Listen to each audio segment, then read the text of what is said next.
Hello good morning everybody. ಈಗ ನಾನು NK level 1 milestone 2 card number 10 that is rhyme. ಮಾನಸಾಸ್ ಫ್ಯಾಮಿಲಿದು second ಮೈಲ್ ಸ್ಟೋನ್ದು ರೈಮ್ ಹೇಗೆ ಮಾಡೋದು ಅಂತ ಡಿಸ್ಕ್ರೈಬ್ ಮಾಡ್ತೀನಿ step by step. So first ವೀಕಲ್ಲಿ ಹೇಳ್ಕೊಟ್ಟಿದ್ದಾರೆ ನೋಡಿ, 25 ಮಿನಿಟ್ಸ್ ಫಸ್ಟ್ ವೀಕಲ್ಲಿ. First step, second step and third step. First step ಹೋದಾಗ ನೋಡಿ ಏನು ಮಾಡೋದು. ಫಸ್ಟ್ ಸ್ಟೆಪ್ಪಲ್ಲಿ recite the whole rhyme in English. ಪೂರ್ತಿ ರೈಮ್ನ ಇಂಗ್ಲೀಷಲ್ಲಿ ಒಂದ್ಸರಿ ಹೇಳ್ಬಿಡ್ಬೇಕು. ಮಕ್ಕಳು ಫಸ್ಟೆಲ್ಲ ಕೂರಿಸಿ ನಾನಿವತ್ತು ನಿಮ್ಗೊಂದು ರೈಮ್ ಮಾಡ್ತೀನಿ ಅಂತೆಲ್ಲ ಹೇಳಿಬಿಟ್ಟು ರೈಮ್ ಹೇಳ್ಕೊಡ್ತೀನಿ ಅಂತ ಹೇಳಿ ರಿಸೈಡ್ ನೋಡಿ ಇದು ಹೊಸ ರೈಮ್ ಅಂತ ರೈಮ್ನ ಓಲ್ಡ್ ರೈಮ್ನ ಇಂಗ್ಲೀಷಲ್ಲಿ ಒಂದ್ಸರಿ ಓದ್ಬಿಡ್ಬೇಕು, ಹೇಳಬೇಕು. ನೆಕ್ಸ್ಟ್ ಯಾವಾಗಲೂ ರಾಗದಲ್ಲಿ ಹೇಳಬೇಡಿ, ರೈಮ್ಸ್ನ ರಾಗದಲ್ಲಿ ಹೇಳೋಕ್ಕೆ ಹೋಗಬೇಡಿ. Second step explain the rhyme in mother tongue. ಆ ರೈಮ್ನ ಅರ್ಥವನ್ನು ಮದರ್ ಟಂಗ್ ಕನ್ನಡದಲ್ಲಿ ಅರ್ಥ ಹೇಳಬೇಕು. ಅದ್ರಲ್ಲಿ ಬರ್ತಕ್ಕಂಥ ಕೀವರ್ಡ್ಸ್, ಇಂಪಾರ್ಟೆಂಟ್ ವರ್ಡ್ಸ್ ಎಕ್ಸ್ಪ್ಲೈನ್ ಮಾಡಬೇಕು. ಫಾರ್ ಎಕ್ಸಾಂಪಲ್ ಮಮ್ಮಿ, ಡ್ಯಾಡಿ ಮೊದಲನೇ ರೈಮು, ಮೊದಲನೇ ಮೈಲ್ ಸ್ಟೋನ್, ಎರಡನೇ ಮೈಲ್ ಸ್ಟೋನ್ ರೈಮ್ ಇದೆಯಲ್ಲ.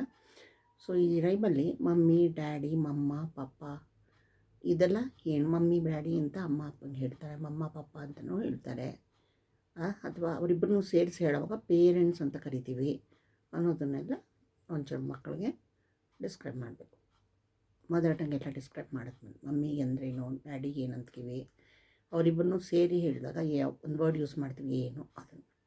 ನೆಕ್ಸ್ಟ್ ಸ್ಟೆಪ್ 3ನೂ ಅದೇ ವಾರದಲ್ಲಿ ಹೋಲ್ ರೈಮ್ನ ಲಿಂಕ್ ಬೈ ಲಿಂಕ್ ಆ್ಯಕ್ಷನ್ ಮಾಡ್ತಾ ಸ್ಟೂಡೆಂಟ್ಸ್ಗೆ ಹೇಳ್ಕೊಡ್ಬೇಕು, ಸ್ಟೂಡೆಂಟ್ಸ್ಗೆ ಹೇಳಿಸ್ಬೇಕು, ಚೆನ್ನಾಗಿ ರಿಪೀಟ್ ಮಾಡಿಸ್ಬೇಕು, ಚೆನ್ನಾಗಿ ಬ್ಯಾಟ್ ಮಾಡಿಸ್ಬೇಕು, ಎಷ್ಟೋ ಚೆನ್ನಾಗಿ ಕಲಿಯೋ ತನಕ ಹೇಳಬೇಕು.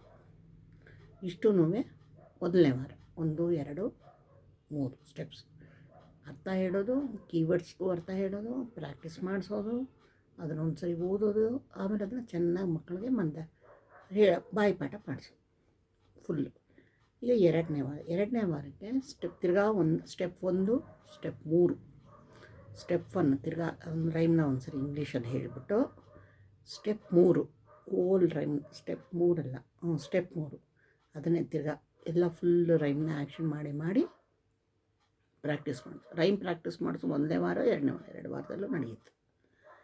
ನೆಕ್ಸ್ಟ್ 3ನೇ ವಾರಕ್ಕೆ ಹೋದಾಗ 3, 4 ಆ್ಯಂಡ್ 5 ಸ್ಟೆಪ್ 3 ಮೊದಲು ಚೆನ್ನಾಗಿ ಪ್ರಾಕ್ಟೀಸ್ ಮಾಡಿಸ್ಬೇಕು. ಮಕ್ಕಳ ಕೈಲಿ ಹೇಳಿಸ್ಬೇಕು, ಬರುತ್ತಾ ನೋಡಿ ಚೆನ್ನಾಗಿ ಮಕ್ಕಳು ಹೇಳ್ತಾರಲ್ವ, ಬರದೇ ಇದ್ದರೆ ತಿರ್ಗಾ ಚೆನ್ನಾಗಿ ಅದನ್ನು ಬಹ್ಯಾಟ್ ಮಾಡಿಸ್ಬೇಕು, ಚೆನ್ನಾಗಿ ಹೇಳಿಸ್ಬಿಡ್ಬೇಕು, ಆ್ಯಕ್ಷನ್ ಮಾಡ್ಕೊಂಡು. ಹೇಳಿದ್ಮೇಲೆ ನೆಕ್ಸ್ಟು 4ನೇ ಸ್ಟೆಪ್ ಏನು ಮಾಡಬೇಕು, ಮಕ್ಕಳು ಹೇಳಬೇಕು. ನಾನು ಫಸ್ಟ್ ಲೈನು ಹೇಳ್ತೀನಿ, ನೀವು ಸೆಕೆಂಡ್ ಲೈನ್ ಅದನ್ನು ಕಂಪ್ಲೀಟ್ ಮಾಡಬೇಕು ಅಂತ ಹೇಳಬೇಕು. For example mummy dear, daddy dear, mummy ಅರ್ಧ ಫಸ್ಟು 4ನೇ ಸ್ಟೆಪ್ ಏನು, ಮೊದಲನೇ ಲೈನ್ ಅರ್ಧ ನಾನು ಹೇಳಿದ್ರೆ ನೀವು ಅರ್ಧ ಹೇಳಬೇಕು ಅಂತ ಮಕ್ಕಳು ಅದು ಹೇಳ್ಬಿಟ್ಟು ಹೇಳಬೇಕು. ನೀವು ಮಮ್ಮಿ ಡಿಯರ್ ಅಂದರೆ ಅವರು daddy dear, I love you, ಅದು 4ನೇ ಸ್ಟೆಪ್. ಆಮೇಲೆ 5ನೇ ಸ್ಟೆಪ್ಪು ಆವಾಗಲೇ ಮಾಡಿಸ್ಬಿಡಿ 2ನೇ ವಾರದಲ್ಲಿ. ಯಾವುದೋ ಮೊದಲನೇ ಲೈನ್ ಹೇಳಿದ್ರೆ ನೀವು 2ನೇ ಲೈನ್ ಹೇಳಬೇಕು, 3ನೇ ಲೈನ್ ಹೇಳಿದ್ರೆ ನೀವು 4. ಮಕ್ಕಳು ಅದಕ್ಕೆ ಕಲ್ತಿರೋದು ಅಷ್ಟು ಮಾಡಿಸೋದು 2 ವಾರನೂ. ಮೊದಲನೇ ಲೈನ್ ಹೇಳಿ, ಪಪ್ಪ ಡಿಯ, ಮಮ್ಮ ಡಿಯ, ಮಮ್ಮಿ ಡಿಯ, ಡ್ಯಾಡಿ ಡಿಯ, ಮಕ್ಕಳು ಐ ಲವ್ ಯು ಹಾಗೆ. ಆಮೇಲೆ ನೆಕ್ಸ್ಟ್ ಥರ್ಡ್ ಲೈನ್ ನೀವು ಹೇಳಿದ್ರೆ 4th ಲೈನ್ ಹೇಳಿ. ನೆಕ್ಸ್ಟ್ ಕೊನೆಯಲ್ಲಿ 4ನೇ ವಾರಕ್ಕೆ ಸ್ಟೆಪ್ಸ್ 3 ಆ್ಯಂಡ್ 6 ಮೂರನೇದು ಹೋಲ್ ರೈಮು ಮಕ್ಕಳು ಹೇಳಿಸಿ ಚೆನ್ನಾಗಿ, ತಿರ್ಗಾನು ಬರುತ್ತಂತ ಹೇಳಿಸಿ, ಬರದೇ ಇದ್ದರೆ ತಿರ್ಗಾ ಹೇಳ್ಕೊಟ್ಟ ಮೇಲೆ ಕಲ್ತ ಮೇಲೆ ನೋಡಿ, ಹೇಳ್ಕೊಡೋಕ್ಕೆ ಎಷ್ಟೆಷ್ಟು ಪ್ರತಿ ವಾರದಲ್ಲೂ ಬರುತ್ತೆ. ಹೇಳ್ಕೊಟ್ಟ ಮೇಲೆ ಕೊನೆ ವಾರದಲ್ಲಿ ನೀವು ನಾನು ಆ್ಯಕ್ಷನ್ ಮಾಡ್ತೀನಿ, ಆ್ಯಕ್ಷನ್ ಸರಿಯಾಗಿ ಆ ಲೈನ್ನ ನೀವು ರೈಮ್ ಹೇಳಿ ಅಂತ ಹೇಳಬೇಕು.